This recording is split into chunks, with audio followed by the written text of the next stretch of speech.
technical issue there. How you doing, Mike? Doing good man. Ready to get back into the swing of things. We have some stuff to talk about after that game we played against Vancouver, but it is what it is. Welcome to another G30 podcast. I am Count here with Mike, Timmy, MIA again. You know, it's fine. Timmy's a working man. Buddy. I promise Timmy is still with us. He's a fan favorite. Timmy, when you hear this, I'm sorry you're not here with us. We know you're busy. Everyone's busy. It's a busy time for you young heads, you know? New jobs, new school shit, you know? Mm-hmm. Yeah, dude. You know, you're here in spirit, Timmy. We got you, buddy. I'm here to hold it down for you. But you are the fan favorite, though. Yeah. You're definitely the fan favorite here. I feel like people are tired of listening to me speak now. It's like, what outrageous shit are you gonna say? Yeah. Vancouver's in the East Coast. Definitely so. Hey, I want to say though, last week we kind of put a call out to people to help us get a little bit of exposure. You know, this is a huge test, first season shakes and all of that. And I know we say this a lot, but we like to keep those of us who are with us informed into, you know, what's happening and what we're trying and what's going on. And it seems like people shared this last week, and you know, it was good. I think we had a lot of new listeners. Things were good. And it was good. The interaction was good. We love engaging with y'all. Cruising the Streets, the Twitter account, really, I'll get the handle specifically to shout you out, called us the Mate Boys or the Mate Brothers, Mike. Yeah, you still have the giant cans of mate chilling there. Have you given any out? What's that been like? Yeah. So I took a nice little weekend trip out to Palm Springs this weekend, and I had the opportunity to share this with a bunch of my friends who hadn't had exposure to mate or the product. Dude, you get the whole house geeking up off some mate. Oh, dude, everyone was fine. But it was fun. They enjoyed it. Awesome, man. Well, you know, it's an unfortunate week for the Galaxy. I think it's a hard one. And before we get to reactions about what happened in this Vancouver game, I guess we should acknowledge what the discussion's been like. There's been a lot of criticism of Cabral if he's going to be a D. I think maybe we're starting to get into that point now where, like, if you are the only DP, you got to step up. We posted on our Instagram a question the other day about, you know, is the Galaxy only Chicharito? And we'll come back to that. And, you know, where is Grancer? Where is Zubac? Where are the young guys? Are we holding it down? Are we suffering because everyone is at the Gold Cup? There are a lot of questions to be asked in what has been a pretty weird week in Galaxy Land, but I'd like to start with a reaction to what Greg Vanney said. He said that we can't expect these young kids to bail us out all the time like players of note might. And he also said that the missing players hurt and that they kind of took their foot off of the gas pedal in what was I'd say a dominating first half of Galaxy soccer in the first half of the Vancouver game. Goal, good looks, and then they kind of just fell apart. What's your reaction to Vanney there, Mike? I feel like there is some substance to what he had to say. It's like we can't expect these guys to bail us out, but I don't think we were in a position heading into this game where we would have needed to be bailed out by any youngsters. I feel like we took our foot up off the gas and we played down to a Vancouver team who almost punched us in the mouth in our previous meeting. I mean, I think our inability to get draws or not walk away with a point from that game is now becoming apparent to me. I didn't really see it, but after this result, I think that is a little concerning that we're not able to hold on for another 30 minutes or another 20 minutes in a deadlock game or even push for a winner. But what do I know? I think it's concerning. Yeah, so the Galaxy record stands now at 8-5. It's not a bad record. We would have taken that again, remember? We would have taken that at the beginning of the year. But it does suck to think about the games we had in hand that essentially we pissed away. Our goal differential is 1. It's not great. And we don't have ties, and we're the only team in the league, I believe, right now. I'm taking a look at the standings that does not have a tie. And I keep hearing a lot of comparisons to GBS, you know?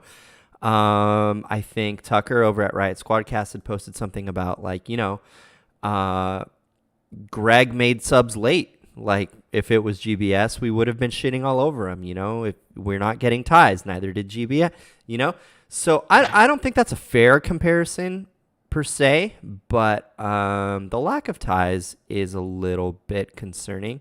There are only two other teams with one tie, so one better than us, and that is Portland and DC. So I don't think that's a particularly troubling stat at this point. If we were 8-8, I think maybe that would be different. Yeah. But yeah, boys can't hold on. Boys can't hold on, and both of these Vancouver games were kind of 2018, 2019, 2020 Galaxy, like, take your foot off the gas and then you get smacked and then you can't do anything about it and then you concede.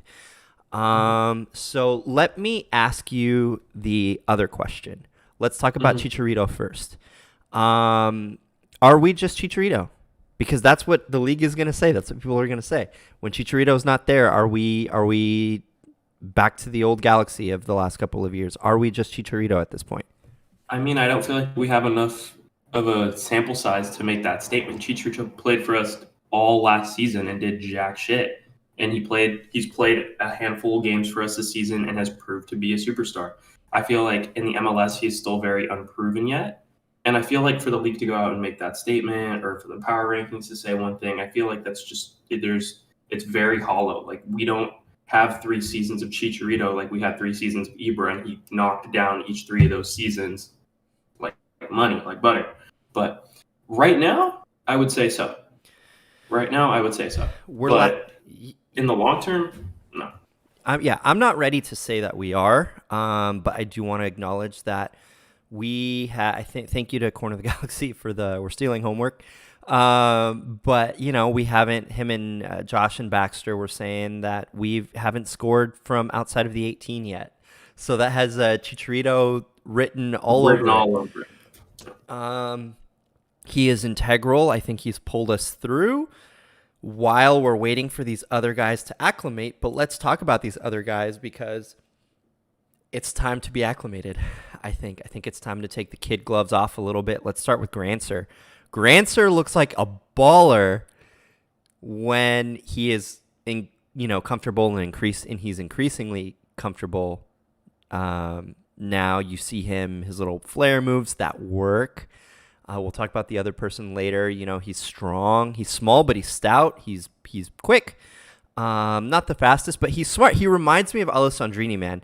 And that almost goal, this game we were watching just before we started the pod, the cut in and the shot in the crossbar, that's my man's like 6th crossbar miss or near miss. Like, what do you think?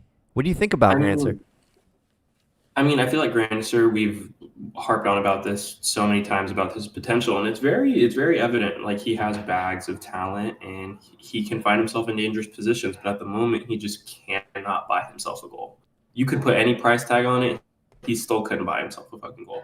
I think the crossbar hit was irritating in the sense where it's like, hey, I'm all for it if you're a struggling player and need confidence. Shoot.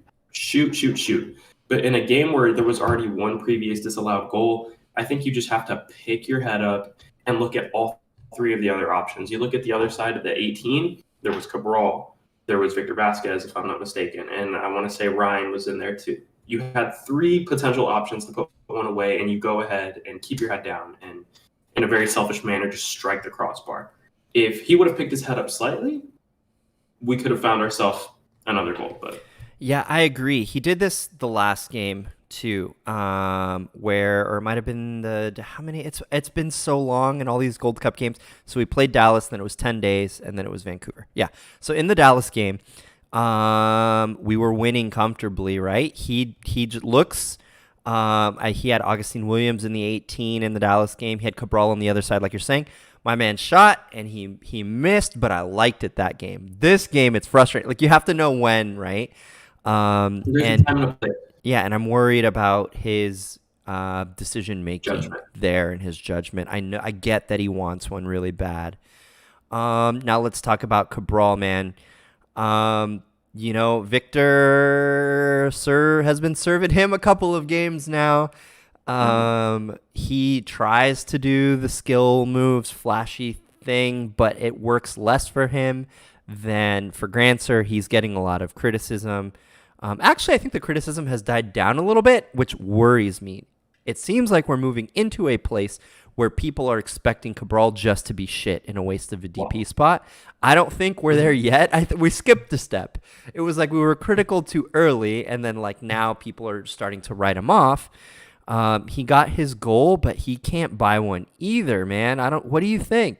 Well, I mean, shit, he's bought one. Yeah, He's bought one. that's true. So, I mean, I really like Cabral. I can't like put it away. I like Cabral, and I feel like he has a lot more potential in my Yeah. eyes when I watch him play than Grancer. And I feel like in tandem, in maybe a year's time, this whole experiment will be worth it, and what we're Right. talking about right now will be put in the past. But I don't know who he needs to train with. I don't know who he needs to talk to or what more he needs to see. But he should be at a point in his MLS career where he's seen consistent minutes. He needs to be producing by either setting others up Right. or putting it in himself. And Because maybe he's not even really assisting either. He's just dry. he's Yeah. just sort of running.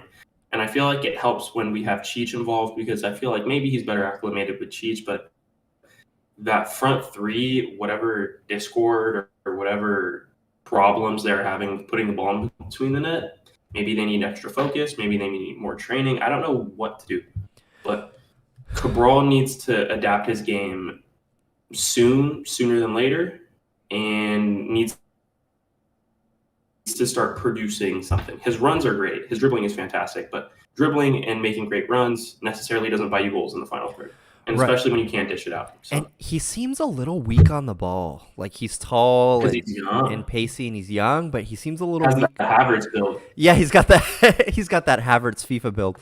Mhm. But he dude, I don't know. It's a little concerning. I don't think it's the case that he's here to be comfortable. Like Greg is bringing these young guys, selling them on like, you're going to have eyeballs on you. They're hungry, I can tell. I don't want people to quit on him. And I definitely don't want the team around him to not trust him. And I'm starting to see that a little bit too. He's always just kind of like standing there in the space and people are not necessarily dishing him the ball. But let's talk about the bright spot before we get to more bad stuff. Let's talk about Ryan Revolution. My man, what is it, 2 goals in 3 Two games? goals in three, 2 and 3. Oh, man. Goal from center back, goal from the holding role. Dude, Victor Vasquez just dishing it to him on a dime. Mhm. Big props to Victor Vasquez shutting up all the haters. He is old. He can't run, but you know what? He don't All have good to. goals. He don't have All to. good goals. Mhm. All good goals. Yeah, Ryan. So what's the difference between these guys? What's the difference between Ryan and the other 2 Frenchies? Honestly, I mean, obvious position wise, he's playing in positions where maybe he shouldn't have 2 and 3. But Yeah, he's a holding midfielder, like a destroyer, and mhm, a center back. it's really interesting because I watch him and I get very much like N'Golo vibes where he's just everywhere and he doesn't stop running. Yeah. But he has an knack to find the goal and he can get up on set pieces. He can put the ball in the net, unlike the other 2 wingers that we have playing out wide right now. But the difference is I feel like he's hungry and he wants to strive for more. But I also would attribute that to his Ligue 2 success, Yeah, they were where promoted.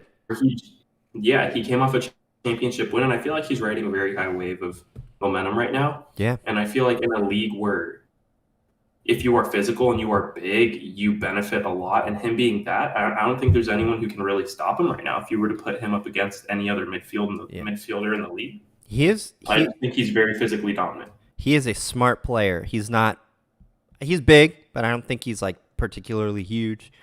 Mhm.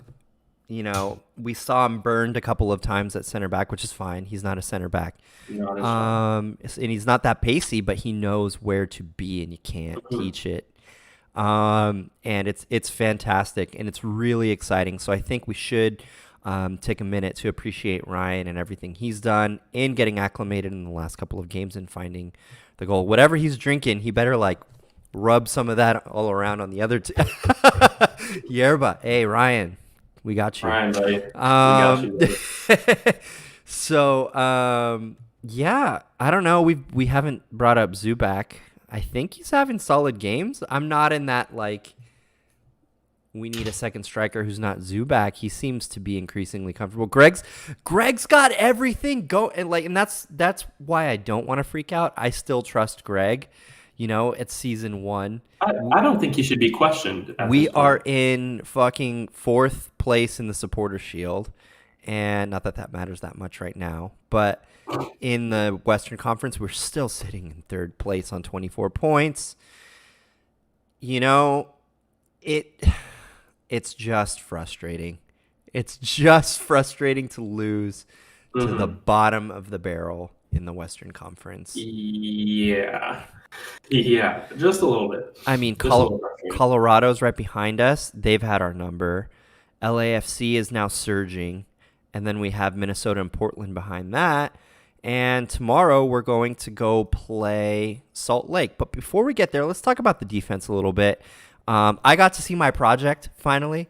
I got to see the Williams Depew experiment. Was not impressed with the defense this game. I will attribute it to being rusty, but that equalizing goal comes directly from Williams poorly clearing a ball straight to the feet to a Vancouver player. Not great. And then the second goal they scored, Villafana, Depew, and Williams are all scrambling around in the middle of the box. And they're on ice skates and slipping around. Chickens with their heads cut off. Dude, chickens with their heads cut off. It reminded me of like the defense of the last couple of years. And in my mind, I was like, where's Daniel Steres? And I hate that I thought that. What do you think? I mean, I feel like it's with Williams, you're coming off a big suspension and I wouldn't say a traumatizing incident, but it's a very unfortunate one, and it's soccer and things happen. But I feel like there was no way he was going to be fully caught up to speed and ready to jump into a match like this. I wouldn't have seen him start. I would have seen him maybe get some second half minutes or maybe some minutes, have him come on in the 70th minute and have him get reintegrated and sort of caught up to speed. But off a cold start, man, we suffered, and it was very apparent that he was just a little bit lost. Yeah. Depew did well, though. Depew did well. Yeah, I mean, it's just that chemistry back there. I'm still waiting for that chemistry on the back line. Last week I had said, sorry, I'm trying not to burp into the microphone. Excuse me. Last week I had said I'd love to see Williams and Depew again. I'd love to see Sega and Depew. Honestly, I kind of just want Williams and Sega back there and stick with it and try and fix this chemistry, man. But you would boot Depew though? At this point, yeah. Really? Yeah. You would give the guy who hasn't played in 5 games the spot over Depew? Oh, that's what you're asking. Like Williams automatically? Yeah. You're right, man. Okay, you talked me out of it. I'd like to see Depew and Sega. No, we've seen that. We've seen that. Yeah. They're great. Mm-hmm. Okay, so this is what I'd love to see. Williams and Sega. And then if that doesn't work, no. And then if that doesn't work, I was about to say, no, I still want to try Williams and Sega, and see what we get. That's the only combination we haven't tried. I think that should. And I think that's the intention, right? Like I think that's where Greg's going. But Depew's making a case for himself. He hasn't had very many stinkers. I don't know. They both gave up a goal. Yeah, it is what it is. But hopefully, we're hitting that midsummer stride here. Looking ahead to RSL now. RSL is a tricky team. There have been times where they've had our number. There's been probably more times that we've had theirs. There used to be a little bit of a rivalry there. I think they don't like us. We have that incident with Ibra, right, and the center back. They've had a little history lesson. They've had players that just absolutely wreck. It's always a physical game, right? They are sitting in 8th place at 16 points. We're Right behind Portland. Yeah, right behind or tied with Portland. Yeah. So these next two games, Salt Lake and Portland, I had said, I think my prediction was beat Vancouver, beat Salt Lake, tie Portland, because we've talked about that. And we wouldn't want to we wouldn't want to ruin Roland's time in Southern California. But now that we've lost to Vancouver, I'm seeing these two games as must-wins. I mean, we need to win these games. There's no reason we should lose to the 8th place team or the 7th place team, both at 16 points. Or even better, the 12th place team. Right. I mean, yeah, we just did that this past weekend. So. Yeah, that invalidates my argument. I'm looking at the stats here. It is concerning to me that Salt Lake has a +5 goal differential. They're putting the ball away. I really, really hope this is not a game where we are having to chase the game. They have very experienced players. They have Justin Merrim, like one of the GOATs of the league, on their team for many years. They have Rubio Rubin. They have Alan Rusnak, and they have Damir Kreilach, both threats in the midfield. This is a dangerous team. We need to, they can't do that slippery ice skate shit in the back of this game, and we definitely cannot miss our chances. And Greg has Cheech as questionable still. So if you ask me, I think that this is a statement game. I think if we're going to put it together, if the boys are going to hold it down while everyone else is at the Gold Cup, then this is the last stand. If they lose this game, I see them becoming very demoralized. What do you think? Yeah, I mean, I feel like every game we've played this season has had to been a statement. We've had to prove ourselves as a team that could get ourselves over the line with a new system, and you have guys who had came in from a more than underwhelming previous season. I feel like we need to get the job done. I don't care where anybody plays. I don't care what the team looks like. We just need 11 people out there who are ready to get down and dirty with the Real Salt Lake team. Agreed. So let's talk about that. The United States, let's talk about the missing people, right? Because so much of Greg's press conference was like, guys are missing, and what can you say? You can't argue with that. You're missing Jonathan, who I'm excited to see next to Ryan. I think that'll be interesting. I'm not. No? I'm not. Okay, we'll come back. We'll come back to that. Jonathan and Ryan, because I think we'll come back to that. Okay, so Jonathan's missing. Mexico beating El Salvador. I think they topped their group.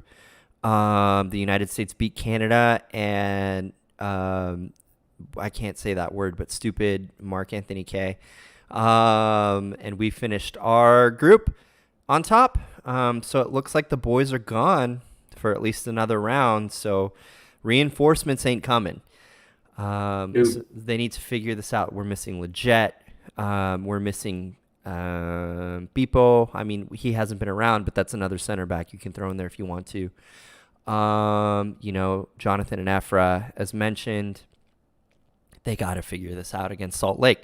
But that sounds like a good time for a Mike's Corner. How about that? Let me ring that bell for you. Why are you not excited to see Jonathan and Ryan together? Let me start. Ryan in a dedicated holding role. We haven't had that since Kitchen. Leggett and Jonathan are back there, but they're like try to tandem, and that works sometimes and other times it doesn't. But it looks like we have one locking down now, which seems to me that would free up Jonah to be a more advanced player up the pitch, a free floating or a box to box. So let me ask you this. Do you think it's free floating or box to box? And why are you excited or not excited to see that? I'm just not excited in whatever role he plays. He doesn't excel at doing anything well. He's not a good player on the front foot, and he sure well isn't a good player playing a pivot role or box to box. He Well, can barely run for 70 minutes. What do you think he's going to do on both sides of the field? He'll play 40 at that. is this a this season? Like, we're not completely discrediting the work he's done in the past, right? No, This is I'm just not discrediting the work he's this done is in the past at all. just to be clear for everyone. This is an evaluation of what he has shown us as ADP this season.